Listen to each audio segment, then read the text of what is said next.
Wait a minute. Let me start that one more time. All right, everybody. Hey, welcome to Hangar 18, volume number 45. Thank you, and fuck you. And it's me, your giant. I'm a little fucking out of sorts here because we're like at a wrong time, wrong day. Yeah, you sound all I'm out of sorts. discombobulated. Yeah, Yeah, that's a good one. Yeah.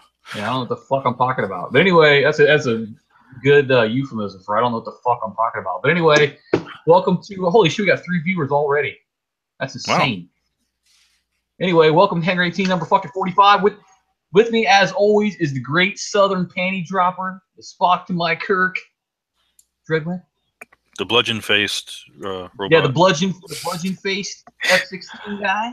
Yeah. All right, and hey, what we're gonna do now is we're gonna talk about some heavy metal news, and I'm gonna do a little bit of heavy metal news, and I want to say something political. So I know you probably have seen not that much political stuff in your Facebook feeds lately, so you're probably dying for some political shit, right? Oh yeah, sure, absolutely. Anyway, my heavy metal news is about Cliff Burton.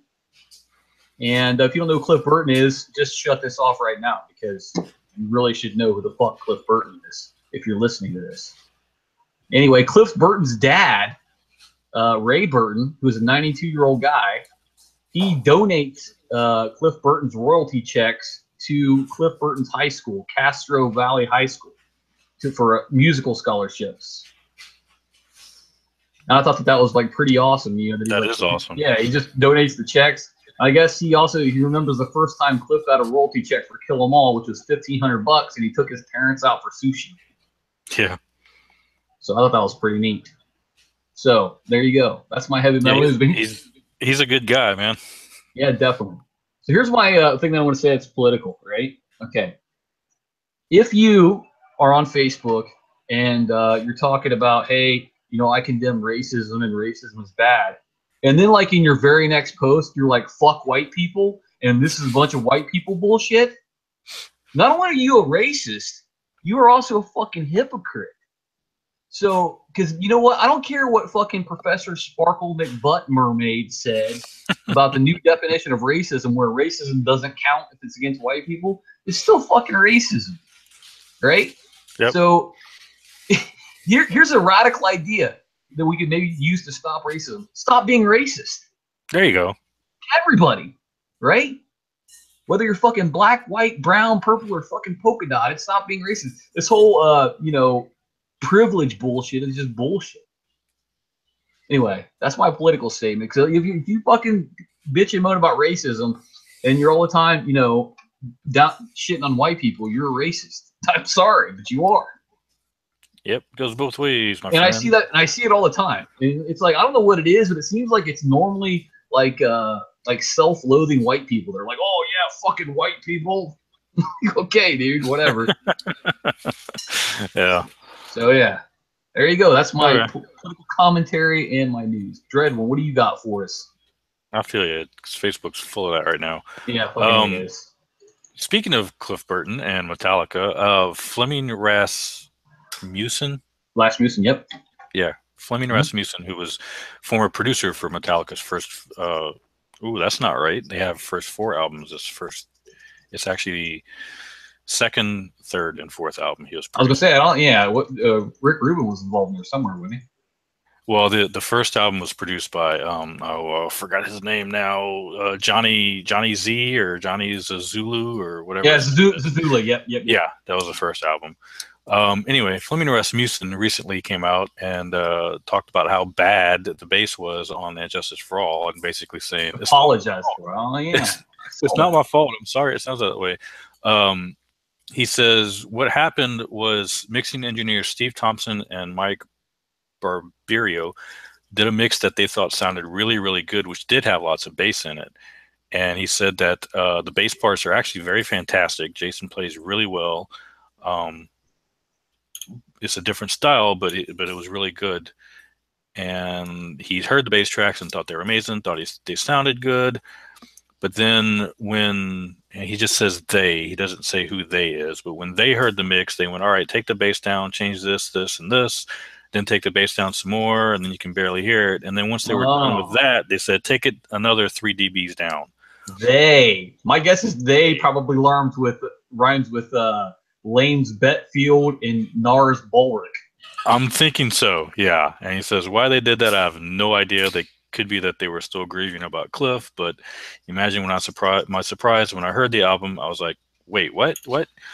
So yeah, so basically he came out and apologized for that and said it's not his fault. Even though he didn't do that, that's pretty classic. Yeah. And also it says Metallica will be releasing a remastered version of Master of Puppets sometime either this year or early next year. So maybe finally we may find a remixed version of And Justice for All after that. Here's hoping. Right on. All right. Let's get right into our 10 songs that we're going to talk about this week. And we already lost. Well, we lost 2 viewers now. Fuck. Oh well. Well, thanks for that one person for hanging in there. All righty. They were just there for the news. They're like, yeah, fuck the reviews. Right? News is over. I'm gone. Yeah, right on. All right. So our very first song is from the solo Rob Zombie, which he became solo in 1997. I have no idea where the fuck he's born in or where he's from. So I just 1997. I think he's from New York. I think you're right. And this song is called, well, Everybody's Fucking in a UFO. That's the greatest name for a song ever, except for the album, which trumps it with the Electric Warlock Acid Witch Satanic Orgy Celebration Dispenser 2016. That's like, awesome. What the hell? The guy just I ran out of ink for talking about all that shit, right? So anyway, I'm just gonna say this. There's an amusing little pop science fiction skit in the beginning of the video featuring fake teeth on Rob Zombie and fake tits on Sherry Moon Zombie.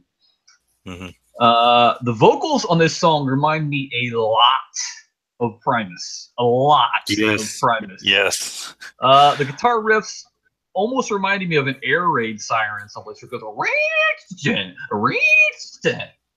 mm-hmm. So the bass line is pretty groovy throughout the entire song. Mm-hmm. And Rob Zombie described this album as seriously our heaviest, most fucked up musical monster to date. The album debuted at number 6 on the Billboard 200 with 41,000 album equivalent units. Album equivalent units. I love that they have to put that down. It sold 40,000 copies in its first week and was the 5th best-selling album of the week and spent 3 more weeks in the top 200 before falling off the chart. I give it a 7.0.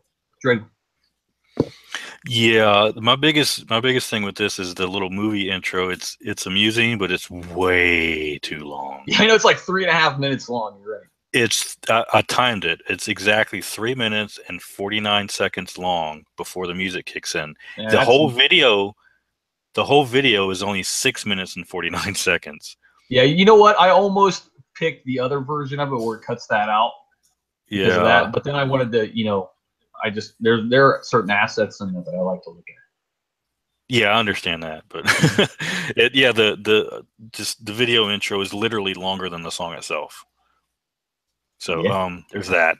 But yeah, it sounds a lot like Zombie meets Primus, mm-hmm. and the lyrics, well, not the lyrics, but the vocals sound. It reminds me of Winona's Got a Big Brown Beaver. Big Brown Beaver. It's exactly what I thought. Yeah. There's not much to the song itself. It's pretty basic and all. I gave it a 7.0 also. All right, symbiotic motherfucker. All right, let's move on to Anthrax. Formed in New York City in 1981, and this is their song Antisocial from their album State of Euphoria 1988, which in my opinion is a very underrated album because it's got some great songs on there. There's some great live footage of the band just before the song starts, with what sounds to me like a clock counting down. That whole first riff that they go is like it sounds like a clock to me. This is probably my favorite Anthrax song of all time, and the chorus to this song is definitely a punk throwback. Yep. I love the part where they slow the song down and they slow the dongs down. Let me say that one more time. I love the part where they slow the song down and say, "How do you feel?" And then they fucking rip into this killer solo. It's just that solo is just amazing. I'm guessing too they went through a lot of Prel and Aquanet during their tours in those days. Because you look at them and they just got like these mops of hair. It's crazy. Even Scott Ian has hair. Yeah, right. Yeah, even baldy Scott Ian. Like not just on his chin either. The chant at the end of this song is just a crowd favorite every time. The so sure. Mm-hmm. Just a couple notes about the album here. The song "Misery Loves Company" is based on the Stephen King novel Misery, while "Now It's Dark" was inspired by the David Lynch film Blue Velvet. If you've ever seen the movie Blue Velvet, it is like bizarre. It's all about this dude that misses it, gets his ear cut off. Specifically, the behavior of the sexually depraved, self-asphyxiating, murderous psychopath Frank Booth, as played by Dennis Hopper. The song was later made into a Simlish for the radio. I don't know what a Simlish is. For the radio on the Sims PC game. The song "Make Me Laugh" is critical of Jim and Tammy Faye Baker and televangelism in general, a popular target for thrash metal bands that period. Yeah, it's because why not shit on them? The song specifically mentioned minutiae such as the air-conditioned doghouse and the Christian amusement park. The majority of the album's music was composed by drummer Charlie Benante, while the lyrics were written and composed by guitarist Scott Ian. Antisocial, I give a 9.5. The Simi thingy you were talking about for the Sims game, the only thing I can think of is I believe the Sims game, they have like something they call Sim Speak, where like the characters have their own little gargled language thing that they learn how to do. So like maybe Merman? yeah, I guess so. So I guess they converted it to Sim Speak. Oh, okay, yeah, I got you. Like, you know what I'm saying? Yeah, I got you. It's a dialect. I got you. Right. That's the only thing I can think of. I've never heard that before either, but that just popped in my head. Okay. That's a pretty good explanation. Yeah, 80s metal. Scott Ian has hair. That's the first thing I wrote. The chorus, yeah, a lot. I know. The chorus invokes a bit of, not a bit, but a lot of a punk vibe. See that symbiotic again. Yeah, there you go. While the guitars thrash out in typical 80s thrash fashion. If you haven't noticed, this is a thrash song. The song follows a standard pattern of verse, chorus, guitar solo, with a little bit of a bridge breakup in there, like you're talking about, and then a nice crowd participation chant at the end. It's a staple among Anthrax live shows and is considered one of their classic songs. I gave this one an 8.5. All right. Now moving on to listen to this. Oh, we finally got a good fucking band from Canada. I know. It's about time. I think we've had three shitty bands from Canada, and now we finally got a good one, right? All right, Annihilator from Ottawa, Canada, 1984. This is off of their Feast album from 2013. The song was called Deadlock. And here we go. I absolutely love the fact that the song starts out with a hot chick putting Allison Hell tape into a Walkman. That is like the best interest ever. The song comes out of nowhere. It hits you in the fucking face with that classic thrash rhythm. I love that the lyrics are about an overreaching government. The solo is razor sharp and tasty as fuck.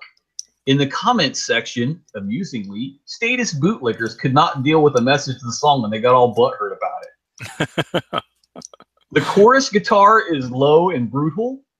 And since its inception, Annihilator has released 15 studio albums. Nothing to sneeze at there. And has undergone many lineup changes. Waters is the only remaining original member left in the band and usually assembles touring musicians to perform with him.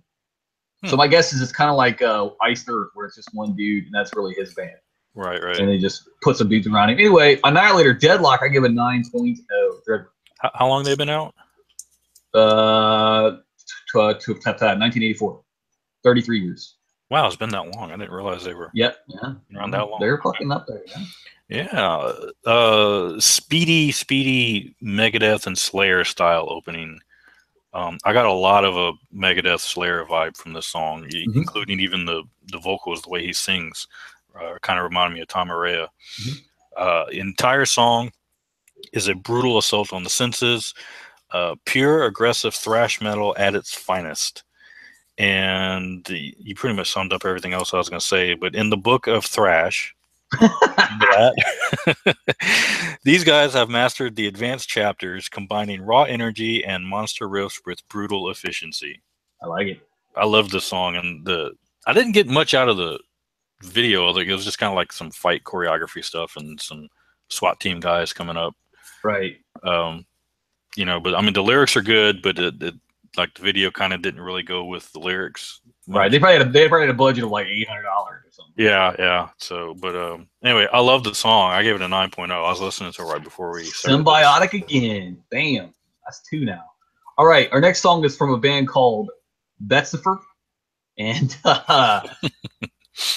they're from some words in Israel. I have no idea what these words say, but they're a bunch of words in Israel with like some dashes and some other symbols. Squiggly lines and Yeah, backwards R's and shit. Anyway, 1998, and this is the title track to their 2013 album, The Devil Went Down to the Holy Land. Yeah, here we go. Holy fuck, we needed another animated video. Raining teddy bears this fucking win. The singer is from Israel. His singing voice has 0 accent. The guitar work has a lot of southern groove to it with inflections and the inbreeding. Mm-hmm. Did you miss that second part? And yeah, no, I didn't miss it. I was ignoring it. Okay, that's cool. The breakdown was heavy, except also a bit uninspired, I thought. Betzifer's biggest influence is Slayer, while Pantera, and Sepultura are also credited as being major influences. The band's second album was produced by Down producer Warren #1 Riker. I give it a 7.0, Dreadwind. Yeah, I watched the video the first time, and I didn't even write anything down because I was just transfixed by the video.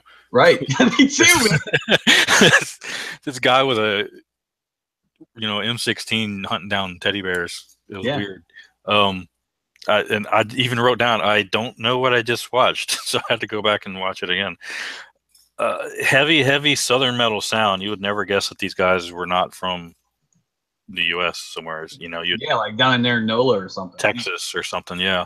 Full of groove and attitude, real heavy guitars.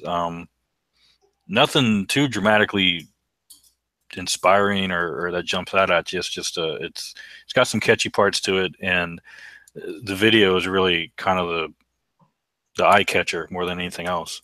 Mm-hmm. It wasn't bad. I actually gave it an 8.0, mostly because of how amusing the video was. All right.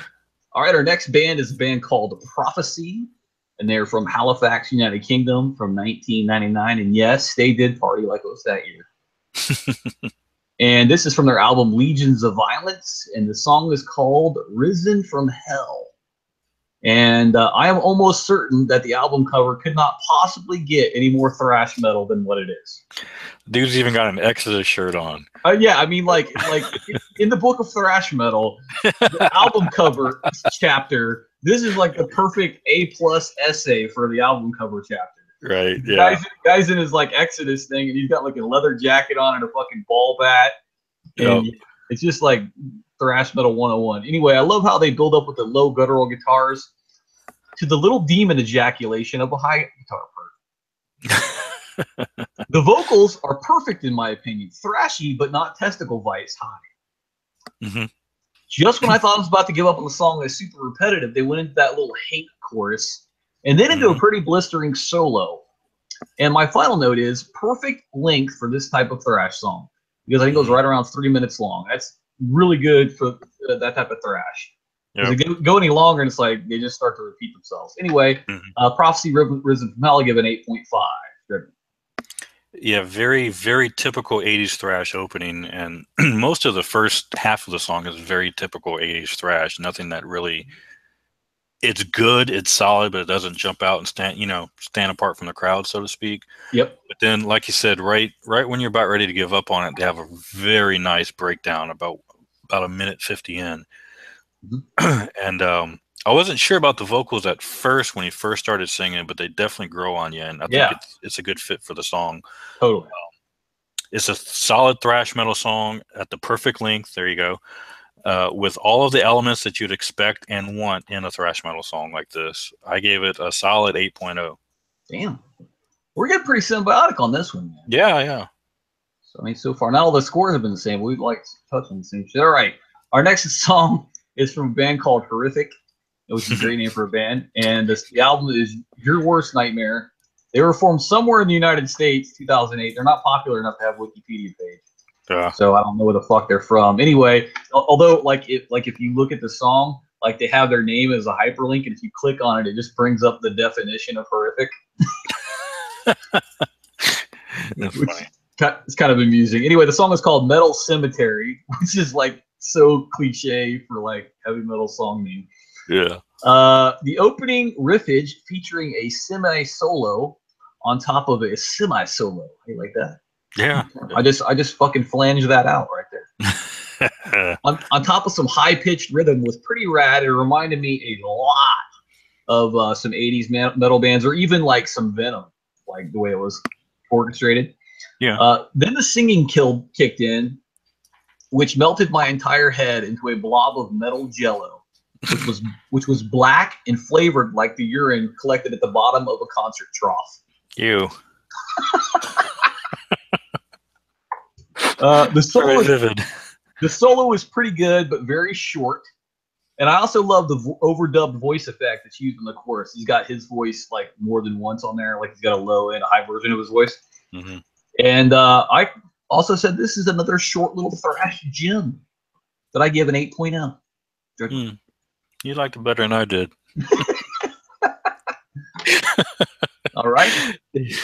Yeah, it's got a slow opening with a melodic guitar solo before it builds up into much more of the thrash style. And then I think my biggest, I did not care for the vocals because to me it sounded like he was trying to mock Death Clock. Oh. Like, imitate, but poorly. Like Nathan Explosion? Yeah. The lead guitar work I thought was superb throughout the song. And to me, it was the highlight of the song by far. The thrash rhythm is solid, but otherwise rarely unremarkable. And the vocals don't do anything to enhance the song, but at least it's short. I love it. That's just 6.5 on that one. Ooh, damn. I like that one. All right. Well, we fucking hit our first snag there. Do without that one. All right. Move on. Hey, it can't all be winners, right? No. All right. The next song is The Morality Squad by Gwar. It's one of my favorite songs by Gwar ever. And it's off their America Must Be Destroyed album, which is my favorite Gwar album by a long shot. Good album. Gwar was formed in 1984 in Richmond, Virginia. Just a little background about America Must Be Destroyed. When I was a freshman in high school, I was at this party, and they were, of course, playing like Boyz II Men and like NSYNC and all this stuff, right? Mm-hmm. And me and this dude that I knew from India named Dev Shaw, we both were like big time into metal back then, like hugely into it. Like we were the only ones in our high school who were into it, right? Yeah. So he's like, "Hey man, check this out." He pulls out fucking Gwar, America Must Be Destroyed. I was like, "Oh yeah, Gwar, I heard about these guys." He's like, "Let's fucking pop it in." So he goes over, puts it into the CD player, and like all these like fucking yuppie kids with their upturned collars and their pink polos are like, "What the fuck is this?" It was so great. Yeah. Nice. I don't remember much else about that. I did that one time at a party, but it was Anthrax. I had nice. Persistence of Time. Nice.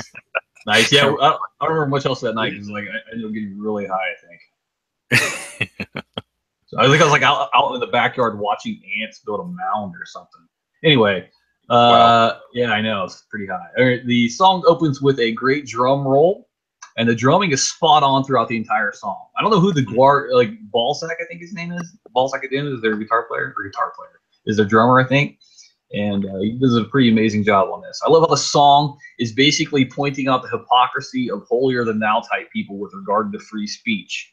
Now, if only Gwar would also not do that to right-wing speech, because Gwar is way left-wing, and they're constantly like trying to like shut down right-wing speech. So anyway, the roll call is fucking fantastic. It's my favorite part of the entire song. Especially when they go, "My nephew Tiny, 100 times the man," and he goes, "Raw." So fucking great. I absolutely love the breakdown where they introduce the main event like a tractor pull. Yeah. Yeah. Like when he fucking talks about the cuttlefish of Cthulhu, which is odorous as nylon penis. It makes me laugh so much every time I fucking think about that. America Must Be Destroyed is Gwar's third album, released in 1992 as their second album on Metal Blade Records. The album's lyrical content was inspired by a controversy over obscenity charges against the band in an incident in Charlotte, North Carolina, in which frontman Dave Brockie's prosthetic penile attachment, the cuttlefish of Cthulhu, was confiscated by police officers. And when I read that, I thought, man, I would love to see the face on like the evidence locker guy who had to fucking log that in, you know? Right. Anyway, the Morality Squad by Guar, I give it 7.5. That's hilarious. Yeah. Of course, the comment section is all filled with R.I.P. Dave Brockie, who doesn't even sing on this one. Hunter Jackson, a.k.a. Edna P. Granbo, is on vocals on this one. Very, very, very, very rock and roll sound on this song. Oh, yeah. And once again, Gore displays their talent and versatility in pulling off different styles and doing it well. Totally. Great guitar work, great drumming in it. Wait, speaking of Guar's versatility, have you heard their covers? Like, not even just that Carry On My Way. They've done like 5 or 6 covers now. Yeah. Yeah. And like all of them are amazing. Yeah. Absolutely. Okay. Yeah, they the one where they do the Carry On My Wayward Son, I think that's this group that pulls in bands they do every year where they bring bands in and they do these covers, and Gore's like the one that they've brought back the most. Right. Yeah, because they nailed it. Yeah. There's a 2 Live Crew reference that most kids these days probably won't get at all. You're even grosser than 2 Live Crew. Yep, great. Yeah. Good, solid song. Great album. Would you give it 7.5? 7.5, yep. Me too. Fucking Symbiotic one more time. Again. All right. Okay. Now, moving on to the curveball of the whole deal here. This is a band called Mothership, and it's from their self-titled album from 2013. They're from Dallas, Texas, formed in 2010, and this is Angel of Death, but it's not Angel of Death. It's like totally not Angel of Death. Yeah. And I thought for sure when I looked at this was a cover, but then no, not at all. Not at all. Surprisingly. Yeah, I will be the first to admit that this is not what I had in mind when I saw the title of the song. The opening is a long and drawn-out guitar ditty that goes into a fucking low opener, like low. Mm-hmm. I am thinking that it would not be possible to not headbang off of that punishing main riff. Like, you can't. Like, you hear that, you just forced to. It's like a reflex in your neck. And if you don't have that reflex, you suck. Anyway, the video is old school as fuck. Just a bunch of jarring camera shots of the band playing. It reminded me almost like the Iron Man video. Yeah. The vocals are spot on, and they remind me of Corrosion Conformity quite a bit. Yep. The music of the video is sometimes not in sync with like the video of the video. It's like, what the fuck? The breakdown is great, but way too short. And the solo is fucking great. And it reminds me of, wait for it, Jimi Hendrix is who it reminds me of. A lot of Jimi Hendrix. Mothership specializes in retro 70s space biker hard rock. And they've been kicking ass all over Texas. And I was a big fan of this song when I heard it. I gave it an 8.5. It's like that kind of like, not like right up my thrash alley, but like one of those like peripheral bands that I'm thinking is pretty good. Mm-hmm. I'm a fan. Dreadwind. Yeah, this was a pleasant surprise for me. I had not heard of this band before, and I also was expecting a Slayer cover when I saw the title of the song. And, or you're expecting like Joseph Mengele to come out there and like tell you to either go left or right. Yeah, something like that. The way this song starts out, it starts out with a blistering rock and roll style guitar solo opening. Mm-hmm. And then, like you said, it drops to just this doom riff. The basement, yep. That kicks into a full-on Sabbath-like groove. Totally. Southern rock and Sabbath influence. Mm-hmm. Hang on. Southern rock and Sabbath influence oozes from every pore of this song. The song it's a bit long, but you just can't stop headbanging throughout. Totally. And the outro just absolutely kills it. Just when you're thinking there's another minute left, it's gonna get repetitive. No, they kick in with this outro that changes it up perfectly, and they just absolutely kill it. After I was done listening to this one, I wanted some more. I gave it a 9.0. Damn. All right. Yeah, I'm probably gonna check out more of this band because they Yeah, sound pretty awesome. yeah. Like an orchid type surprise, right? So Very yeah, much. Yeah, very yeah. much. All right. The next band is Kill Devil Hill, and shockingly, they were formed at Kill Devil Hills, North Carolina, 2011. Mm-hmm. And there's like a funny story about that. Is like I have this Facebook friend, and he's like, "Hey, I'm gonna go down to Kill Devil Hills." I'm like, man, I wish we had something cool like that in Ohio, like fucking headbang, fucking cunt punch valley. he was like, he was like, "Oh man, you don't have anything named like." He's like, "I see you think about how cool that name is. I just think it's a cool name, right?" Yeah. Anyway, the album's called Revolution Rise 2013, and the song is called Crown of Thorns. And my very first note is thick guitar sound. It's like layers of guitar. And the video, however, was one long sloppy blowjob to the record company, meant to pimp album sales. he really, they just like showed the album over and over again, like, look at this, buy this. It, like reminding me of fucking Billy Hayes commercial. Yeah. But back now, all right. I was all excited for the solo, and then it evaporated after about 4 seconds. Kill Devil Hill, if you don't know, is a heavy metal supergroup founded in 2011 by drummer Vinny Appice, formerly of, get this, Black Sabbath, Heaven and Hell, and Dio. Yep. That's a fucking resume for you. I know. Bassist Rex Brown of Pantera and Down. There's another resume for you. Mm-hmm. Guitarist Mark Zavin, former 40 Cycle Hum, never heard of them. Mm-hmm. And lead vocalist Dewey Bragg of Pissing Razors, which I have heard of, but I'm not really a big fan of. Anyway, Kill Devil Hill, Crown of Thorns, I give a 7.5 rating. Yep. Yeah, I'm with you on the video. It's just like repetitive advertisement. Yep. That's all it is. They showed like they kept showing the members over and over again because like I forget how long the song was, probably about 4 minutes or so. So the video is all of like 30 seconds of actual different stuff material, and then it just repeats over and over again. Yep. But it's raw Southern metal with a relaxed verse section that builds to a little bit more energy-filled chorus. It's got a basic song structure that lends itself to not really standing out, almost feeling like a filler song, but not a bad one. Just it's okay. Yeah. It sounds like something you would play in the background while downing a bottle of Jack with your fellow bikers. It does. Doesn't it? It totally does. It totally does. Yeah, I give 7.5 on that one. You're right, because it definitely sounds like something you plan like on a Sons of Anarchy, like in the background if they go into a bar scene. Yeah. Yep. That's fucking great description right there. That's why we keep you around. All right. Our last band of the night is Forearm with a 4 numerically plus ARM. And they're from Australia. And they were formed in 2004. I think we've done a Forearm song before. This is off their Survivalist album, 2015. The song is called Poisoned Mind. The drumming and the guitar in the opener is just great. And then the singing comes in. And I am not a fan of it at all. I really love the breakdown because it has no vocals in it. And my only other note is that the blast beat that they have going on in the song is pretty spot on throughout the entire song. They don't overuse it like a lot of like bands have the fucking card in your bike spokes type drumming, and they don't really overuse it that much. They just hit it here and there for accents, which I think is a good thing. Anyway, Forearm, Poisoned Mind, I give a 7.5. Yeah, this one, musically, it reminded me of Megadeth a little bit. I thought it had really good guitar work.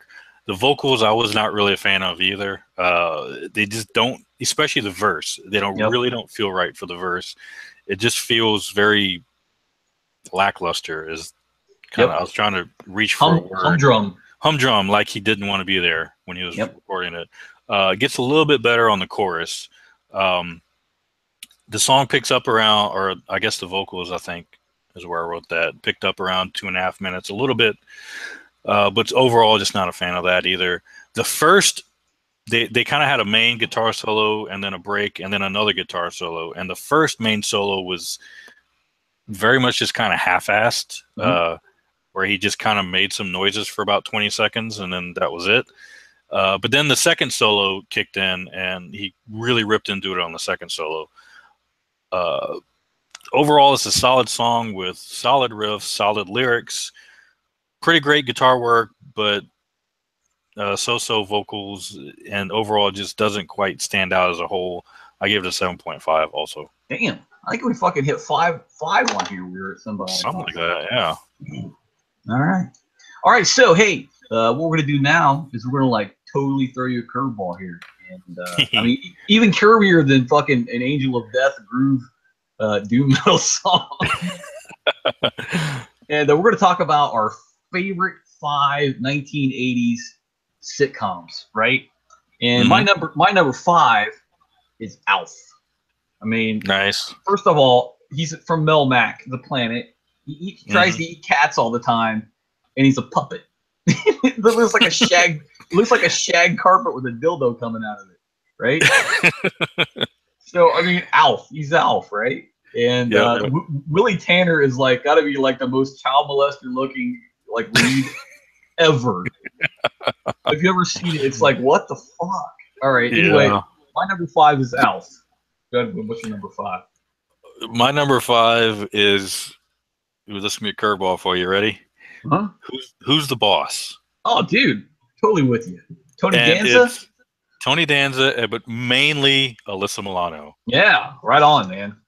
Because I was like the same age as she was when I was watching that show, so it was like, yeah. Oh yeah, totally. Yep. All right. In fact, I think we are the same age. Actually, I think you're right, you old bastard. Yeah. I know, right? My number 4 is moving on up to the east side to a deluxe apartment in the sky. The Jeffersons. Because first of all, George Jefferson is so goddamn funny, and it just like the way he treats that interracial couple, it just makes me laugh so hard. Yeah. That was pretty big back then too, having that interracial couple on. Totally was big about having big time TV show like that, yeah. But you could always tell that like he would give that dude all kinds of crap, but you could tell that he was like a good friend of the guy anyway. Yeah. Right? Just like the Archie Bunker. Like you could always tell that like underneath this crusty exterior, he's like a loving guy. Mm-hmm. But anyway, the Jeffersons, which is an amazing sitcom, I give my number 4 slot. Dreadway. Nice one. I used to watch that one a lot when I was younger. Number 4 for me, I had to go with Coach. Do you remember that one? Dude. Yeah, and I can't think of the guy's name, but I always remember him from The Stand. Mm-hmm. MOON, that spells moon. Yep. Oh, that was a great miniseries. Yeah. All right. My number 3 is WKRP in Cincinnati. Good one. Yeah, dude. Mainly because of Venus Flytrap, who's fucking is great. The whole like half the jokes they would put on that show like were like subtly super sexual, and like I'm guessing the censors just didn't catch it. Yeah, because they didn't get it, but it was like just totally brilliantly written. Anyway, number 3, WKRP in Cincinnati. Joe. I almost picked that one. That was like my honorable mention. I almost went with that one. Number 3 for me is Night Court. Oh, dude. I used to love that show. Oh, okay, I got a great Night Court story, right? Bull, and I think Ross was the black bailiff's name. Bull and Ross. I think so. Yeah. Yeah, they had this thing one time where like a whole bunch of like punks got picked up for like some kind of public violence or something like that, right? So they were sitting in between the restrooms, right? And like when one of them, like a punk would come up and they'd go into the women's restroom or the men's restroom, like one of the other, Bull or Roz, would hand the other like a $5 bill. Like they had bets on whether it was a man or a woman. That's they awesome. They didn't even say anything. They just handed each other. It just made me laugh, right? All right. Great. Okay. Yeah, I know. So my number 2 is Different Strokes. Oh, I remember that. Yeah. Okay. Because I can't even find what I'm talking. Yeah. Because first of all, what you talking about, Willis, is like what. And like I always remember this episode one time where Gary Coleman as I forget what his name was in Arnold. That's what it was, Arnold Jackson, and he got busted for shoplifting a comic book, right? And the cops put him in handcuffs, right? And at one point the cop goes, "Are those handcuffs too tight?" And he puts them in front of him and he just slips his hands out of the handcuffs. This made me laugh so hard. But anyway, Different Strokes is my number 2, Trevor. Yeah, that's another one I used to watch a lot. Number 2 for me, I went with Alf on that one. Oh yeah, number 5. This sarcastic Muppet Just absolutely, he's the reason to watch the show. It's hilarious. I'll never forget the episode where he wants to go on this business trip or something because he can get like a free talking toaster. Remember that one? Yeah. Yeah, and they have to go to like this. It's some sort of thing where they're trying to sell him something or whatever it is, and he gets stuck in the hotel room and he's making this stuff out of the toaster, and he just gets the biggest kick out of the toaster talking to him. It's hilarious. Yeah, and plus, like, there's a picture of him floating around reading a Transformers comic. Oh, really? Cool. Yeah, I've used it a couple times on my page, right? Because it's pretty funny. Yeah, all right, they made a cartoon for a little while too. They sure did. They sure did. And you could play that baseball game where it was called Blurns Ball or something like that. Something like that, yeah. Yeah. Gordon. I think the Blurns Ball, I think, is Futurama. Anyway, number one is Cheers, because it's Cheers. Okay, first of all, Norm, amazing. I can't believe I can't think of his name, the mailman. God damn it. He's in all the Pixar. Cliff. He's in all the Pixar movies now. Yeah. Cliff and Norm. Woody. I mean, come on. And then Carla. It's just like it's Sam Malone, like the perfect. And then even Frasier is in the fucking Cheers. Yeah. Right? I mean, just like an amazing cast and probably one of the funniest sitcoms, in my opinion, of all time. The only thing I would complain about a little bit is I could do without the Sam Malone, like, constantly, like, trying to leg hump Diane and wherever the fuck Kirstie Alley's character's name was. Yeah. Like, I could have done without that, but other than that, pretty goddamn great. Such a well written show, and Frasier was good too. That totally spun off of that one. Totally, yeah. My number one, it was primarily a '90s show, but it started in the '80s. I think '87 was when it started. So I picked this one as my number one show because I absolutely love it. To this day, I still love watching it. Married with Children. Oh yes. Oh, dude, Al Bundy, Kelly Bundy. Totally Al Bundy, like when he goes down on the couch and he puts his hand into his pants. Absolutely. Oh my God.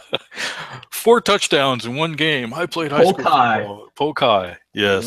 Oh my God. Fucking Married with Children is such a dude. They should totally come out with a fucking updated version of that with the same actors. Yeah.